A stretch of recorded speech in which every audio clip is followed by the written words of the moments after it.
Hello students, स्वागत है आप सबका साधना चैनल में। बच्चों, आज हम क्लास 7th की संस्कृत मंजूषा का पाठ 10 भागीरथी पाठ का अर्थ आपको समझाने के लिए जा रहे हैं। बच्चों, क्या आप जानते हैं कि भागीरथी किसके लिए कहा जाता है? ये गंगा नदी का दूसरा नाम है। गंगा नदी को भागीरथी भी कहा जाता है। इसके पीछे एक कथा है कि प्राचीन समय में सगर नाम के एक बहुत विख्यात राजा थे। एक बार उन्होंने अश्वमेध यज्ञ किया। उनके अश्वमेध घोड़े को देवताओं के राजा इंद्र ने अपहरण करके कपिल मुनि के आश्रम में उसे बांध दिया। जब राजा सगर के 60,000 पुत्रों को उसके विषय में पता चला तो वे खोजते खोजते जब कपिल मुनि के आश्रम में गए और उन्होंने वहां घोड़े को बंधा हुआ देखा तो उन्होंने वहां पर शोरगुल शुरू कर दिया और उस पर धावा बोल दिया। कपिल मुनि उस समय तपस्या में लीन थे, तो उनका धावा बोलने पर, शोर होने पर उनकी तपस्या भंग हो गई। वे क्रोध में भड़कने लगे तो उनके नेत्रों से जो क्रोधाग्नि निकली, उस क्रोधाग्नि से वे 60,000 पुत्र जलकर वहीं पर भस्म हो गए। राजा सगर का एक पुत्र और था, अंशुमान। जब अंशुमान को इस बारे में पता चला कि उसके 60,000 भाई उनकी क्रोधाग्नि से भस्म हो गए तो वे मुनि कपिल के पास गए और उनसे उपाय पूछा कि उनके भाइयों का उद्धार किस प्रकार से हो सकता है। तब कपिल मुनि ने बताया कि यदि गंगा नदी के जल को इनके ऊपर छिड़का जाए तो इनकी आत्मा को शांति मिल जाएगी या उन्हें मोक्ष प्राप्त हो जाएगा। अंशुमान ने गंगा नदी को पृथ्वी पर लाने का बहुत प्रयास किया, अनेक प्रयत्न किए, तपस्या की, लेकिन वे अपने उस कार्य में सफल नहीं हुए। उसके बाद सगर राजा का जो पोता यानी कि अंशुमान का जो पुत्र है, या सगर का पोता केवल आप कह सकते हो, भागीरथ, उन्होंने ये बीड़ा उठाया कि वे अपने पूर्वजों का उद्धार करने के लिए गंगा नदी को अवश्य ही लेकर आएंगे। इसके लिए उन्होंने बहुत कठिन तपस्या की और उनकी तपस्या से प्रभावित होकर या प्रसन्न होकर गंगा नदी ने पृथ्वी पर आना स्वीकार कर लिया। तो इस तरह से राजा भगीरथ अपने पूर्वजों का उद्धार करने के लिए गंगा नदी को पृथ्वी पर लेकर आए। अब जैसे आप घर में कभी सुनते होंगे गंगा दशहरा। गंगा दशहरा इसीलिए मनाया जाता है क्योंकि गंगा का अवतरण उसी दिन हुआ था, उसी मास में हुआ था। तो इस तरह से भागीरथी हमारा गंगा नदी को कहा जाता है। लेकिन आज गंगा नदी को लोगों ने इतना मलिन कर दिया है, इतनी गंदगी उसमें डालनी शुरू कर दी है कि वह अस्वच्छ हो गई है, मलिन हो गई है। तो इस पाठ का जो उद्देश्य है लेखक का, वो यह भी है कि हमें जल का संरक्षण करना चाहिए और नदियों को हमें गंदा नहीं करना चाहिए, स्वच्छता की ओर भी हमें अपना ध्यान केंद्रित करना चाहिए। तो ये भी इस पाठ का एक उद्देश्य है। तो चलिए अब इस पाठ के अर्थ को हम समझाते हैं। भारतम नदीनां देशः, भारत नदियों का देश है। भारते गंगा, यमुना, नर्मदा, कृष्णा, कावेरी इत्यादयः अनेकः नद्यः प्रवहन्ति। भारत में गंगा, यमुना, नर्मदा, कृष्णा, कावेरी इत्यादि अनेक नदियां बहती हैं। प्रवहंती कहते हैं बहने को। तो अब नदियां क्योंकि बहुवचन रूप है तो इसलिए हमारी क्रिया भी बहुवचन है कि अनेक नदियां बहती हैं। एतासु नदीषु गंगा देशस्य प्रमुखा नदी। इन नदियों में गंगा देश की प्रमुख नदी है। एतस्याः नद्याः जलम अनेकानि क्षेत्राणि सिंचति। इस नदी का जल, अब देखिए का हमारा षष्ठी विभक्ति में आता है संबंध कारक में, तो इसलिए ये षष्ठी विभक्ति का एक वचन है। इस नदी का जल अनेक क्षेत्राणि माने खेतों को, सिंचति सींचता है, अनेकेषां जनानां च और अनेक लोगों के जीवन को पालन करता है या जीवन का पोषण करता है। तो इस नदी का जल अनेक खेतों को सींचता है और अनेक लोगों के जीवन का पोषण करता है। गंगा नद्याः अपरम नाम भागीरथी। गंगा नदी का अपरम माने दूसरा नाम भागीरथी है।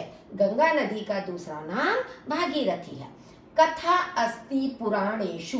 पुराणों में कथा अस्ति माने कथा है। पहले हम इसका अर्थ लेंगे कि पुराणों में कथा है। यत अति प्राचीन काले भगीरथः नाम राजा स्वपूर्वजानाम उद्धाराय एताम नदीम पृथिव्याम आनयत। कि अत्यंत प्राचीन काल में भगीरथ नाम के राजा स्वयं माने अपने पूर्वजों के उद्धाराय माने उद्धार के लिए एताम नदीम इस नदी को पृथिव्या माने पृथ्वी पर आनयत माने लाए। क्योंकि भूतकाल है तो आपका लग गया इसमें आनयत कि प्राचीन काल में भगीरथ नाम के राजा अपने पूर्वजों के उद्धार के लिए इस नदी को पृथ्वी पर लाए। अतएव भागीरथी इति नाम, इसलिए ही भागीरथी इसका नाम पड़ा। गंगा नदी हिमालयात पर्वतात निर्गच्छति। गंगा नदी हिमालयात पर्वतात माने हिमालय पर्वत से, निर्गच्छति माने निकलती है। गंगा नदी हिमालय पर्वत से निकलती है। तत्पश्चात एषा उत्तर भारतस्य समतल प्रदेशेषु वहति। उसके बाद यह उत्तर भारत के समतल माने मैदानी प्रदेशों में वहती माने बहती है। उसके बाद यह उत्तर भारत के मैदानी प्रदेशों में बहती है। अन्ते एषा पूर्वस्यां दिशायां समुद्रेण संगच्छते। अंत में या बाद में यह पूर्व दिशा में समुद्र के साथ मिल जाती है। संगच्छते ने माने मिल जाना, समुद्र में मिल जाना। तो बाद में यह पूर्व दिशा में समुद्र में मिल जाती है। एतत् स्थलम गंगा सागरः इति कथ्यते। यह स्थल गंगा सागर कहा जाता है कि जहां जाकर ये समुद्र में मिलती है गंगा नदी, उस स्थान को गंगा सागर कहा जाता है। गंगा नद्याः तीरे बहूनि तीर्थानि तापसानाम आश्रमः च सन्ति। गंगा नदी के तीरे माने किनारे पर बहूनि तीर्थानि अनेक तीर्थ, तापसानाम आश्रमः च और तपस्वियों के आश्रम हैं। तो गंगा नदी के किनारे पर बहुत से तीर्थ और तपस्वियों के आश्रम हैं।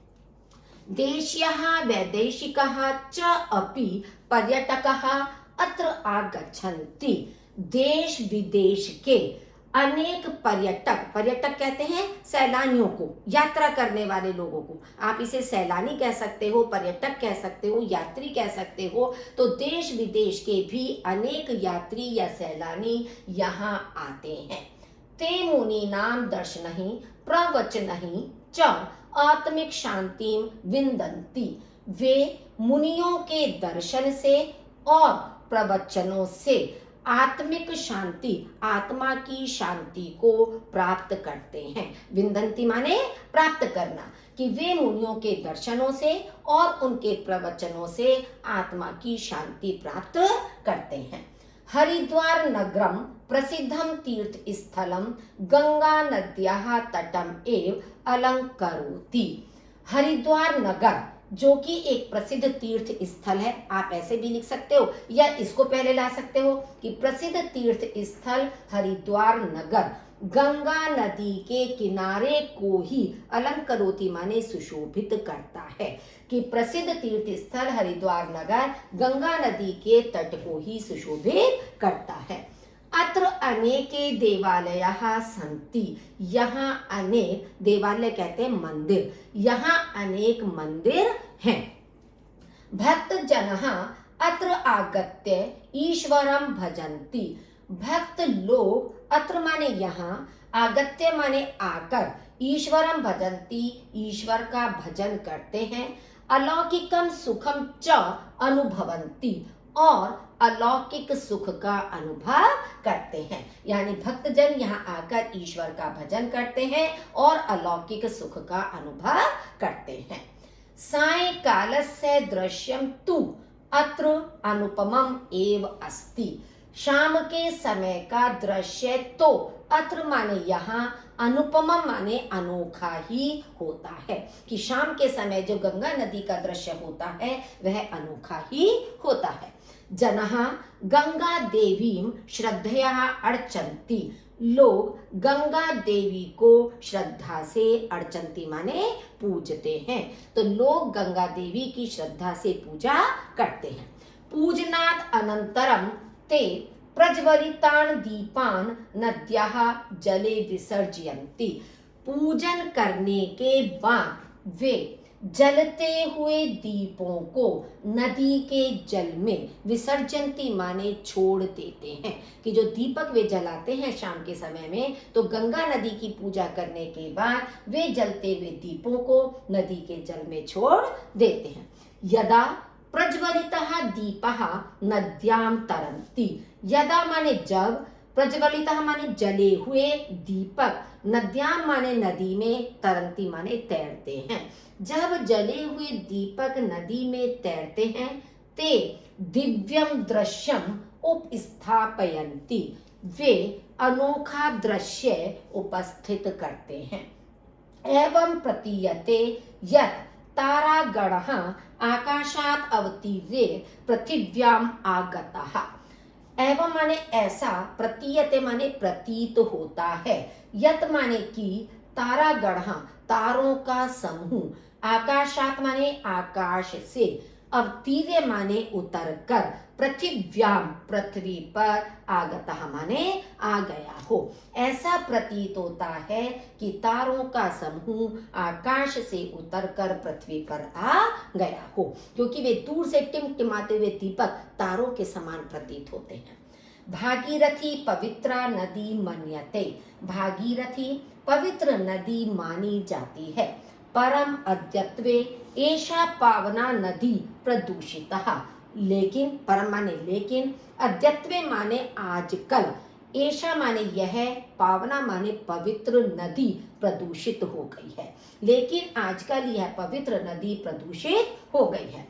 यत्र तत्र जल मालिन्यम अस्ति। यत्र माने जहां वहां, जल मालिन्य माने जल की गंदगी है। जीवनस्य रक्षायै स्वच्छम जलम अनिवार्यम। जीवन की रक्षा के लिए साफ जल आवश्यक है। जलम विना कुतः जीवनम। जल के बिना जीवन कहाँ, क्योंकि जल ही जीवन है, ये आप लोग सुनते हो। अगर जल नहीं होगा, अशुद्ध होगा, तो हमारा जीवन भी समाप्त हो जाएगा। तो जल के बिना जीवन कहाँ। भागीरथीं प्रदूषणात् रक्षितुं प्रयत्नः विधेयः। भागीरथी को प्रदूषण से बचाने के लिए प्रयत्न, विधेय माने करना चाहिए। तो भागीरथी को प्रदूषण से बचाने के लिए या प्रदूषण से रक्षा करने के लिए प्रयत्न करना चाहिए। सांप्रतम एतत् अस्माकं परमं कर्तव्यम। सांप्रतम माने इस समय, एतत् माने यह ही, अस्माकं माने हमारा, परमं कर्तव्यम परम कर्तव्य है। इस समय यह हमारा परम कर्तव्य है। वस्तुतः गंगा नद्याः संरक्षणम एव गंगा देव्याः पूजनम अस्ति। वस्तुतः माने वास्तव में गंगा नदी की रक्षा करना ही गंगा देवी की पूजा करना है, कि यदि हम गंगा नदी की सुरक्षा कर रहे हैं तो वही मानो हमारी गंगा देवी की पूजा है। नदीनां जलेषु मालिन्यम न समुत्सृजेत्। नदियों के जल में, मालिन्य माने गंदगी, ना माने नहीं, समुत्सृजेत् माने फेंकनी चाहिए। नदियों के जल में गंदगी नहीं फेंकनी चाहिए। तो इस तरह से गंगा नदी का महत्व आपको पता चल गया होगा कि कैसा अलौकिक दृश्य होता है गंगा नदी के किनारे पर, किस किस तरह से हमारे जीवन के लिए उपयोगी है। अगर गंगा जल ना हो, खेतों की सिंचाई ना हो, तो हमें खाने के लिए अन्न नहीं मिलेगा, पीने के लिए जल नहीं मिलेगा, जाएगा, हमारा जीवन ही समाप्त हो जाएगा। तो इसलिए हमारे प्रत्येक व्यक्ति का ये कर्तव्य है कि हम गंगा नदी को साफ रखें, उसमें गंदगी को ना फेंकें और उस जल की सुरक्षा करें, जल को बचा कर रखें, उसको व्यर्थ ना करें। तो इस तरह से बच्चों आपको इस पाठ का अर्थ समझ में आ गया होगा। यदि अभी तक आपने मेरा चैनल लाइक नहीं किया, प्लीज़ उसे लाइक कर दीजिए, अपने साथियों के साथ शेयर कीजिए, और यदि आपने सब्सक्राइब नहीं किया, पहली बार आप मेरे चैनल को देख रहे हैं, तो आप उसे सब्सक्राइब भी कर दीजिए। सुनने के लिए आपका बहुत बहुत धन्यवाद।